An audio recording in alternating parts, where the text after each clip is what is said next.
Allahul Azim. Ma'asyiral muslimin wal muslimat, jamaah salat Id al-Adha rahimakumullah. Tenggelamnya matahari di senja kemarin, tepat pada tanggal 10 Zulhijjah, serentak seluruh umat Islam di seluruh dunia ini mengagungkan dan membesarkan nama Allah Subhanahu wa Ta'ala. Hari ini adalah hari yang mulia, hari ini adalah hari yang besar, bukan diciptakan oleh negara, bukan diberikan oleh para penguasa, dan juga bukan hadiah besar saja. Tapi hari ini adalah hari yang dianugerahkan oleh Dia yang Maha Raja di atas segala raja, yang Maha Berkuasa di atas para penguasa. Dia namanya yang pagi hari ini dikurangkan dari pangkal Pulau Sumatera hingga sampai Afrika Utara. Dialah Allahu Akbar, Allahu Akbar, Allahu Akbar, la ilaha illallah, Allahu Akbar, walillahil hamd. Maka sesibuk apapun mereka bekerja, sesibuk apapun mereka mencari nafkah, pada hari ini mereka akan kembali berjumpa, bertemu dan bertatap muka dan bersama. Tapi kesemuanya ada bersama kita. Andaikan Dia mencarikan rezeki yang halal, mencarikan nafkah untuk kita, berapa kali Dia tahankan rasa sakitnya hanya demi membahagiakan anak dan istrinya. Berapa kali Dia tahankan rasa pedihnya, rasa laparnya, hanya untuk membahagiakan dan menyekolahkan anaknya. Berapa kali rasa panas dari matahari mentancap tubuhnya ditahankan hanya demi membahagiakan anak dan istrinya. Dia 19 hari kita tumpang dirinya, bukan rumahnya, bukan kamarnya, tapi lainnya. Berapa kali Dia tak jadi sholat tahajud karena tangisan kita? Berapa kali Dia tak jadi sholat duha karena kita? Berapa kali Dia tak jadi puasa karena menyusui kita? Berapa kali Dia tak jadi membaca Al-Quran karena majlis kita mengenai mukanya? Berapa kali Dia tahankan rasa malunya jika kita menangis dapat di hadapan halayak ramai, semua mata sinis menatapnya? Maka oleh sebab itu, andaikan Dia masih ada bersama kita pada hari ini, setelah salat Id ini, mari kita jumpai mereka, kita ambil tangannya, kita peluk tubuhnya yang rapuh. Oh ibunda, oh ayahanda, hari ini adalah hari yang besar. Maafkanlah salah dan hilaf kami, berikanlah kami doa-Mu yang makbul. Tapi sebagiannya tak lagi ada bersama kita, sebagiannya tak lagi ada bersama kita.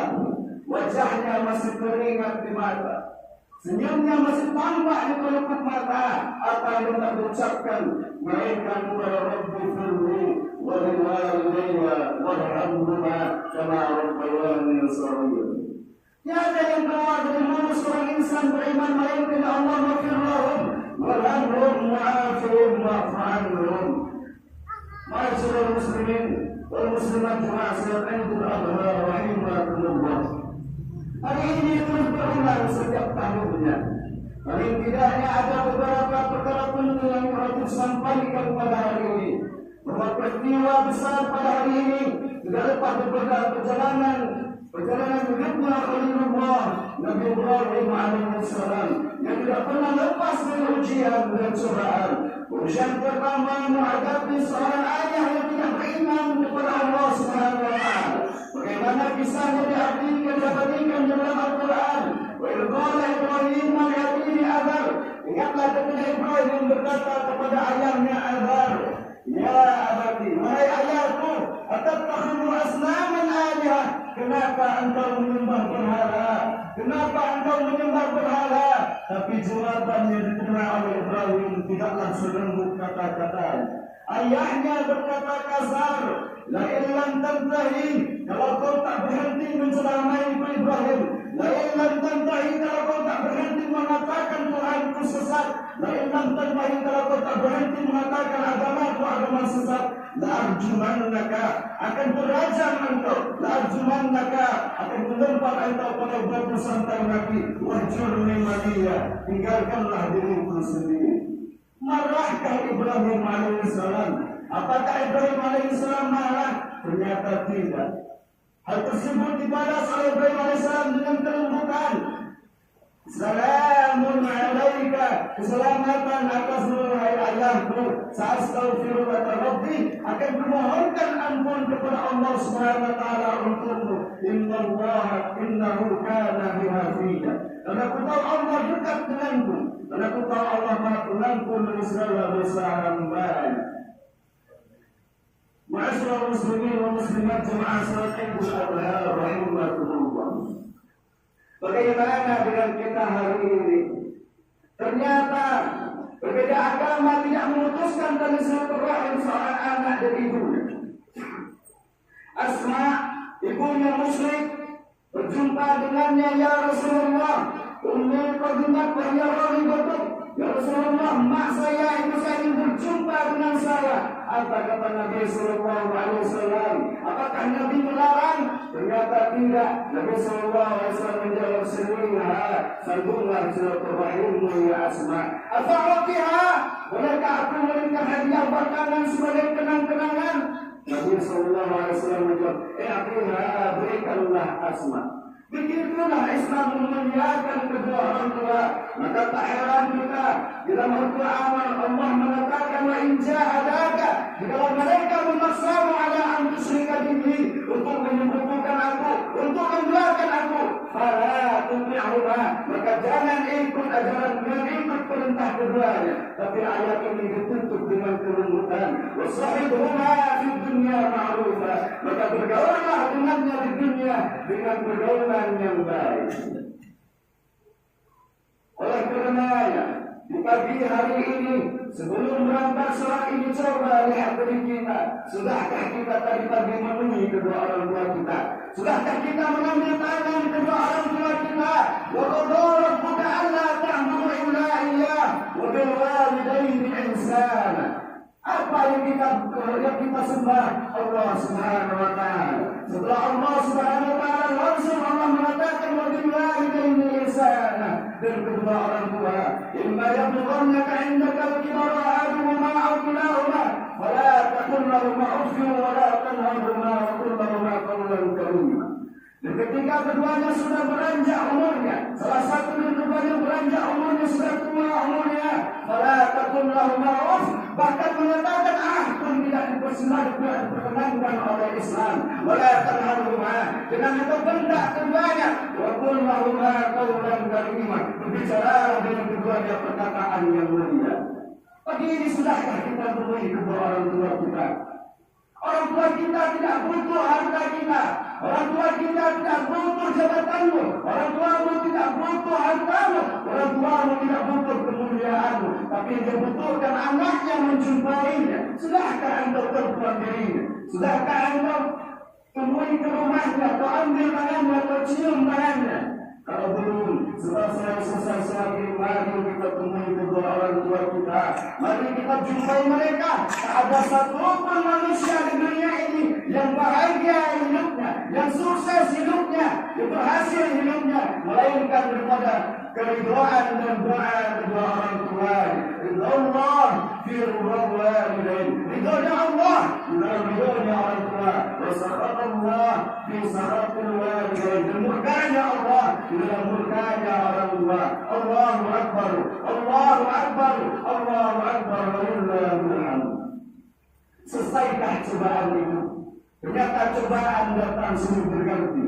Telah diuji dengan ayah Nabi Ibrahim alaihissalam, diuji dengan umatnya, dengan masyarakatnya. Pada hari itu langsung mereka kumpulkan kayu bakar, mereka bakar Ibrahim alaihissalam. Maka pada saat itu turunlah mukjizatnya Allah Subhanahu wa taala. Bagaimana Allah berikan dalam Al-Quran, ya nar wahai api kuni bardan wa salaman ala Ibrahim, sejuk dan dinginlah dan selamatkanlah Ibrahim alaihissalam. Ini menunjukkan kepada kita bahwa ketika kita menegakkan kebenaran, menegakkan agamanya Allah, maka bersiap-siaplah akan diuji oleh Allah Subhanahu wa taala. Perhentikan ujian itu. Ternyata tidak. Ibrahim alaihissalam diuji dengan keluarga, diuji dengan istri. Setiap lamanya menikah dengan Sayyidah Sarah, bahkan siang malam berdoa munajat kepada Allah Subhanahu wa taala. Kemudian lagi menikah lagi dengan Sayyidah Hajar. 86 tahun lamanya bermunajat kepada Rabbnya, Rabbi habli minas salihin, ya Allah berikanlah aku anak yang saleh. 86 tahun lamanya berdoa, Allah berikan dia seorang anak. Apakah manusia itu berhenti? Ternyata tidak. Setelah diuji dengan istri, kemudian diuji dengan anak. Anak yang lama dinanti, bahkan 86 tahunnya merendahkan tangan bermunajat kepada Allah. Itu yang diminta oleh Allah Subhanahu wa taala. Bagaimana kisahnya diabadikan di dalam Al-Quran. Bagaimana Ibrahim berkata kepada anaknya, ya bunayya, wahai anakku, inni ara fil manam, aku melihat dalam mimpiku, anni adbaruka, aku menyembelihmu, fanzur madza tara, bagaimana pendapatmu wahai anak. Tetapi ini anak adalah anak yang saleh, karena dilahirkan dari seorang ayah yang saleh, ayah yang berbakti kepada kedua orang tuanya, maka Allah gantikan untuknya seperti dirinya. Lahirlah seorang anak Ismail alaihissalam dan Ishaq alaihissalam, di mana anak ini memiliki tingkat kebutuhan bukan di batas rasional, tapi di batas irasional, tidak masuk akal. Apa katanya? If'al ma tu'mar, ya wahai ayahanda, kalau itu diperintahkan oleh Allah Ta'ala, if'al ma tu'mar, maka lakukanlah wahai ayahanda.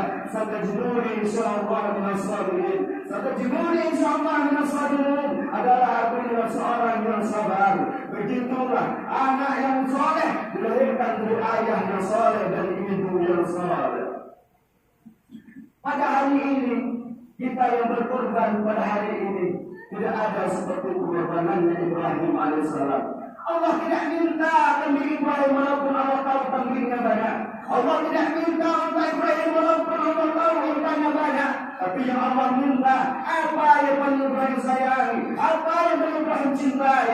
Yang paling Ibrahim sayangi dan cintai adalah anak yang 86 tahun lamanya dia nantikan. Begitu juga kepada kita. Allah tidak pernah meminta kita berkorban seperti Ibrahim alaihissalam.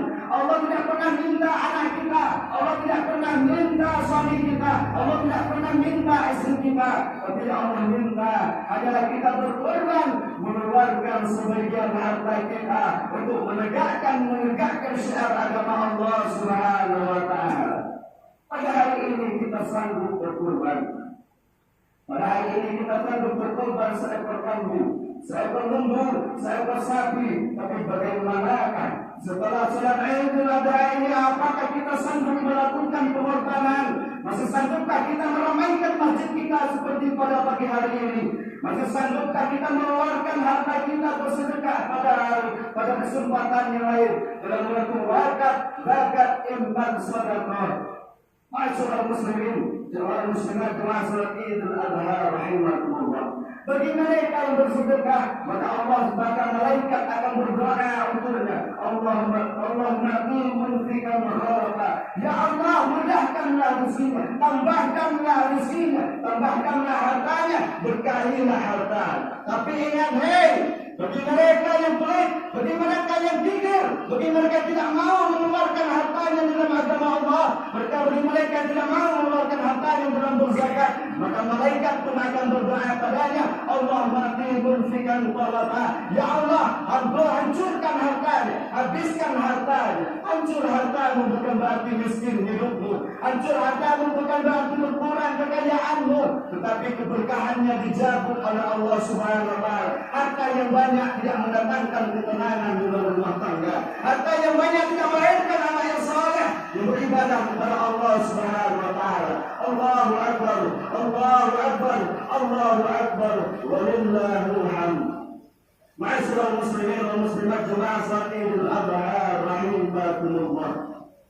Untuk itu, belajar dari perjalanan hidupnya Ibrahim alaihissalam, bahwa kita sebagai seorang insan yang beriman, ketika mengatakan saya beriman kepada Allah Subhanahu wa taala, maka konsekuensinya ujilah imanku. Ahasiban nasu alladzi ayutraku an yaqulu amanna. Apakah manusia dibiarkan begitu saja mengatakan amanna, kami beriman, wa hum la yuftanun, padahal mereka belum diuji.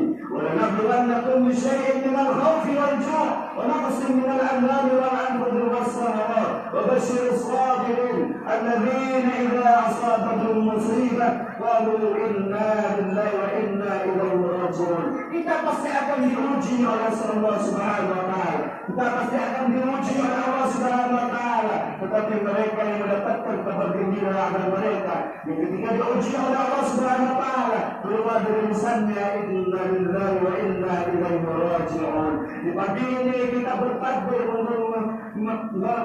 mengagungkan asmanya Allah Subhanahu wa taala. Idza daqat 'alaika dunya, kalau dunia ini terasa sempit bagimu, kalau dunia ini terasa lebih bagimu, kalau hati ini terasa gundah bagimu, faqul ya Allah, maka katakan ya Allah, Allahu Akbar, Allahu Akbar, Allahu Akbar, Allahu Akbar, walillahil hamd. Barakallahu li wa lakum fil Qur'anil azim. ونفعني وإياكم بما فيه من الآيات والذكر الحكيم وتقبل مني ومنكم تلاوته